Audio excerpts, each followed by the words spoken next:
This video from shopstuff.co.uk will demonstrate how you can apply a percentage discount to a sale on the Casio SE-G1 cash register.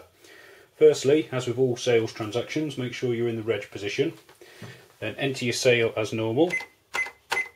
So this one was sold £10 through Department 1. Then press subtotal, and then to apply a 5% discount, press 5 followed by the percentage key. We can see it's taken 50p off a £10 sale. Then press subtotal. We've got £9.50 as a subtotal. We can cash off the transaction in the normal fashion. The receipt prints out.